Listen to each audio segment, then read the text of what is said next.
What if I told you that the quantum leap you've been desperately seeking isn't a leap forward at all, but rather a profound collapse inward? I know you've heard it countless times, that you need to visualize your future, desire it with overwhelming force, act as if you already have it all. But what happens when, despite all your effort, you feel stuck in exactly the same place? When frustration builds and you sense an invisible force like a heavy anchor, keeping you tied to the same familiar shore, watching from afar the life you dream of but unable to reach it. Here's the subtle error, the invisible trap so many of us fall into. You're not stuck.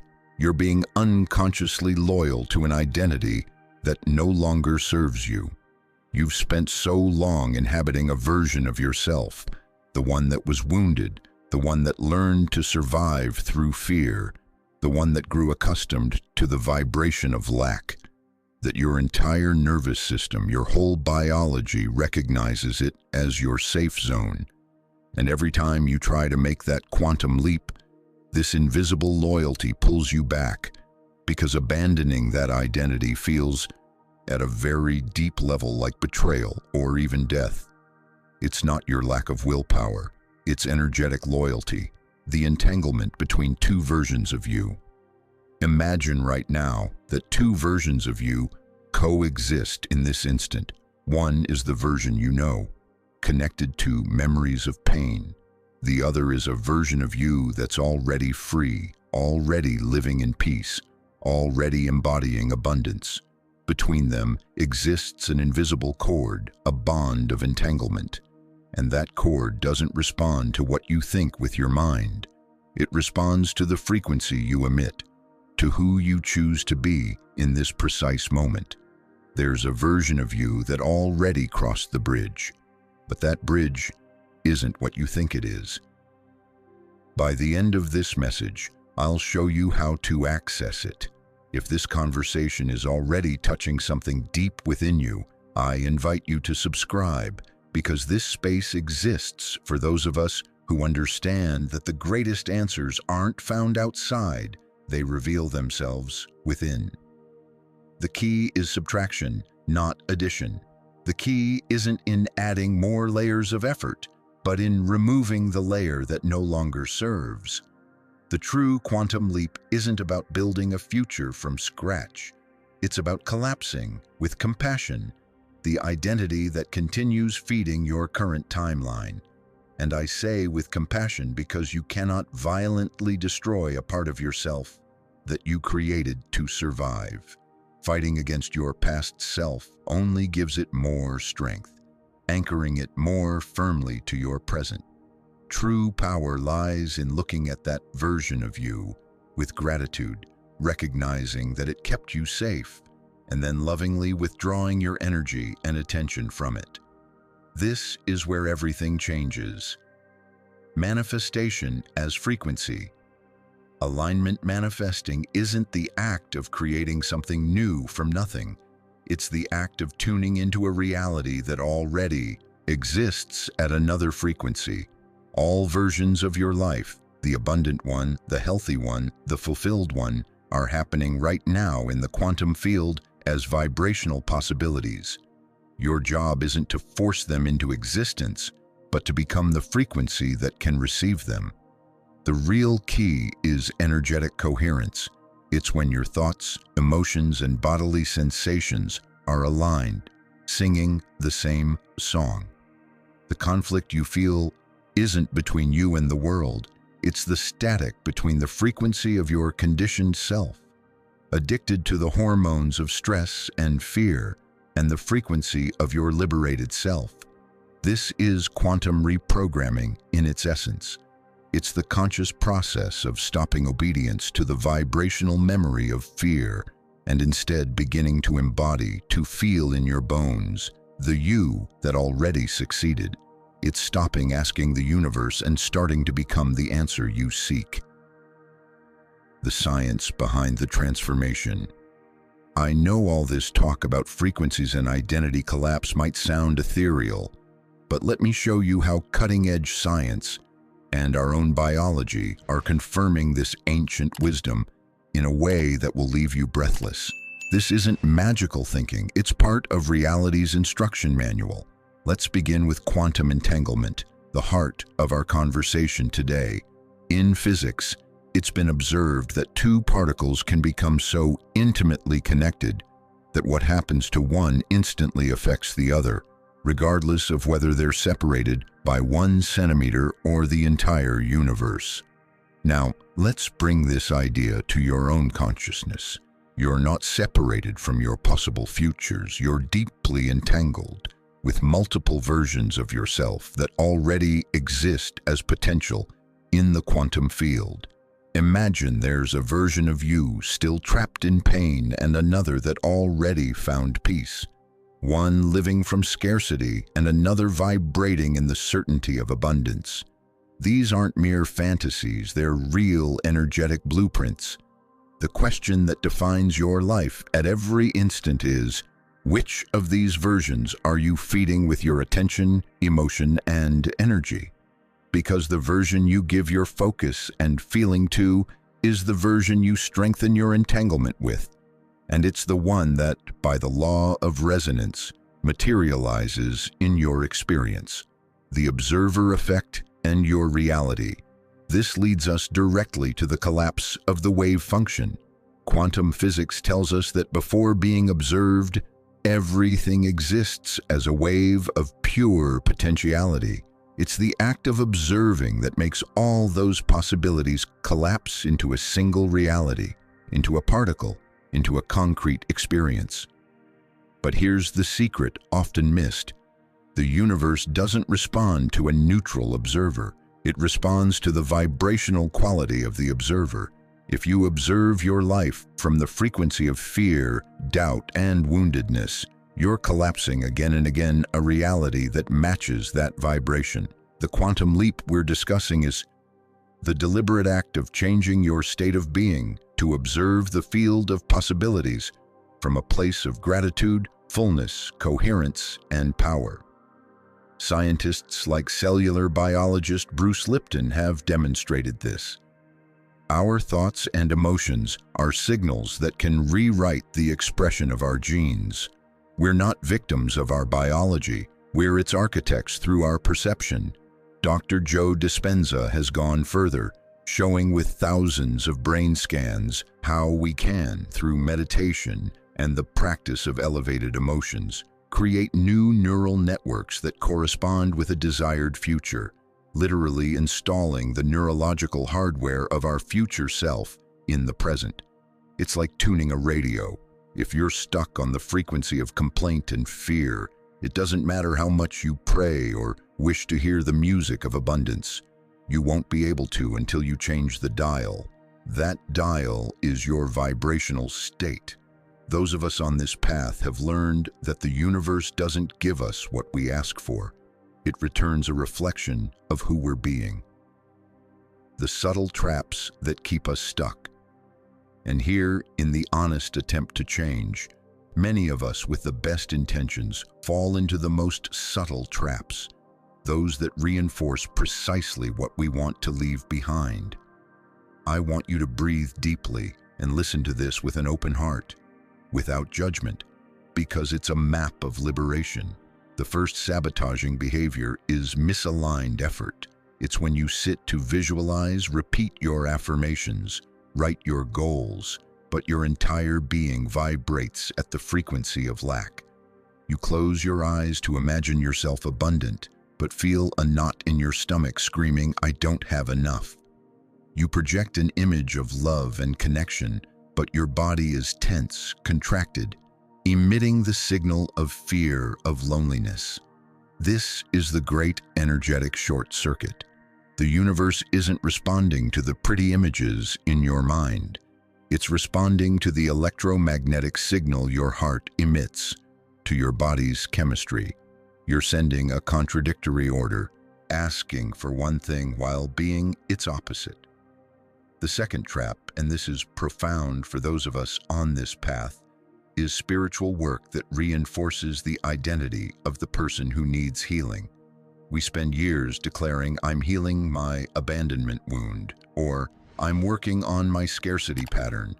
And in doing so, without realizing it, we're programming our being with the identity of someone who has a wound and lives in scarcity. We keep the problem alive by giving it our focus and energy. Finally, there's attachment to suffering as a safe identity. This is pure neuroscience, not a moral defect. As numerous studies on neural patterns demonstrate, our brain is wired to prioritize the familiar over the unknown because the familiar feels safer, even if painful. If your body has been accustomed for decades to stress hormones, peace and gratitude feel strange, even dangerous. Those of us who've been through this know that sometimes we sabotage our own happiness because drama and worry are chemically familiar. They're the biochemical home of our old self. The path to liberation. So if you've recognized yourself in anything I've said, I want you to breathe deeply and hear me clearly. You're not broken. You're not flawed. You don't lack willpower, nor do you deserve to punish yourself for not advancing faster. You're simply operating from an operating system, from an energetic frequency that no longer represents you, but to which your body and mind became accustomed through loyalty and survival. That fidelity to the wounded self isn't an error you should condemn. It's an unconscious act of love and protection that served you at one time. That part of you clinging to the familiar, to known pain, isn't your enemy. It's a guardian who believes it's keeping you safe from the unknown pain of change. And the only way it will allow you to move forward is to stop fighting it. You cannot hate yourself into a new version of you. Transformation isn't a war, it's a loving integration. Liberation, therefore, isn't a battle against the past. Liberation is the subtle and powerful act of stopping feeding it with your attention and emotion.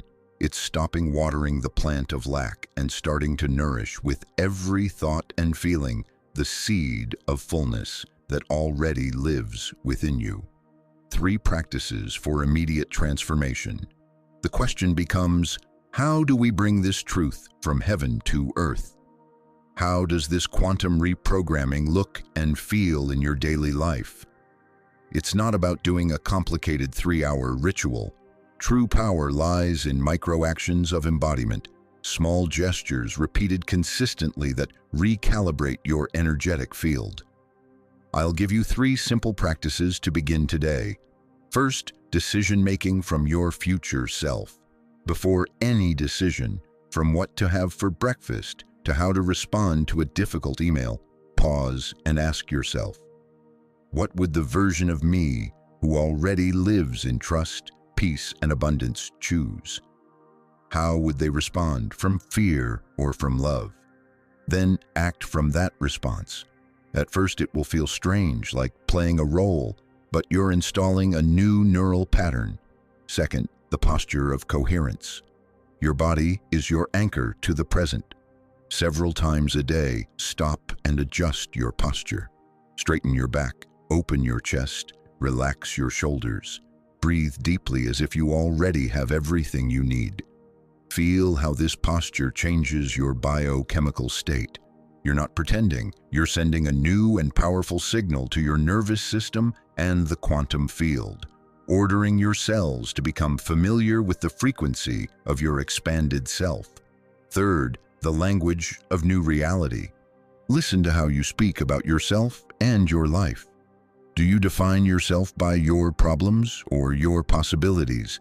Instead of saying, "I'm so stressed," try, "I'm in the process of finding my balance." Rather than, "I never have enough money," experiment with, "I'm opening myself to receive abundance in unexpected ways." This language shift doesn't deny your current reality, but it opens the door to a new one. What people consistently share who are applying these practices is astonishing. They begin seeing synchronicities, small signs, and winks from the universe confirming their new frequency is being received. This is the true quantum leap in action, a sustained shift in your vibration that begins attracting a corresponding reality. Sustaining the new frequency. Now, maintaining this new frequency alone amid the noise of the world can be challenging. There will be days when you forget everything. There will be moments when you react from the old pattern, when fear wins a battle and you find yourself back in the frequency of scarcity or anguish. And in that moment, your mind will try to tell you that you've failed, that this doesn't work, that you're not capable. Listen carefully. That relapse isn't failure. It's a golden opportunity to reinforce your new identity. Every time you realize you've returned to the old self, you have the opportunity to choose again consciously, to observe without judgment and say, "Ah, that's my old programming. Interesting. I recognize it. I thank it for protecting me, and now I choose again. Now I choose to be this other version." True power isn't in never falling, but in how quickly you return to your center.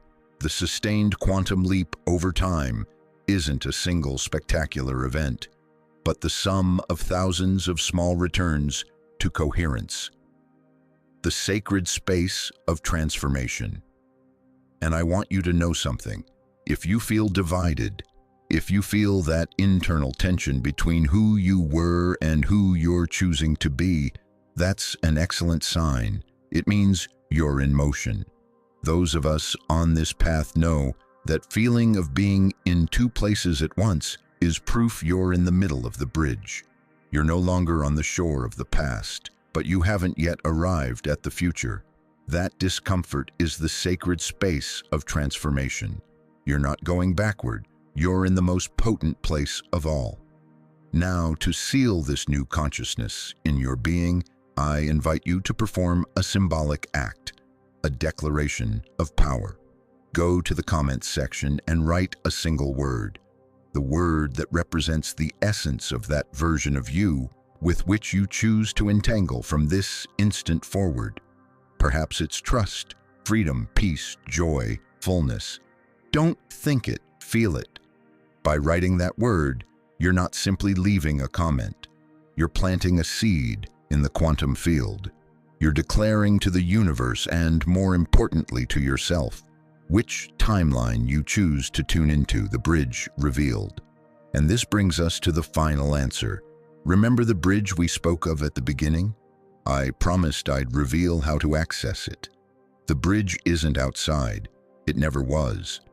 The bridge that leads you to your new life is vibrating within you at this very moment. That bridge is your present choice. You cross it every time you choose. Compassion over judgment, every time you choose to embody your power instead of victimhood. The bridge is this moment, and each word you leave strengthens that bridge not only for you, but for the entire community reading and feeling the collective energy we're creating. So leave here today with this truth vibrating in every cell of your body. You're not trapped. You never were. You're quantumly entangled with a version of you that's already free, already whole, already made it. The identity that sustains this quantum leap continuously isn't that of the survivor fighting against their past. It's that of the conscious observer who chooses moment by moment which frequency to inhabit. It's that of the artist painting their reality with the colors of their chosen emotions. Your power doesn't reside in a distant future. It resides in the quality of your presence now. If this vision, this way of understanding life and transformation resonates with your journey, if you feel you belong to this space where science and soul join hands, then I invite you to subscribe so we can continue walking together. This is a place for those of us ready to live from inner coherence. The journey of quantum reprogramming is an ascending spiral and will continue deepening with each encounter.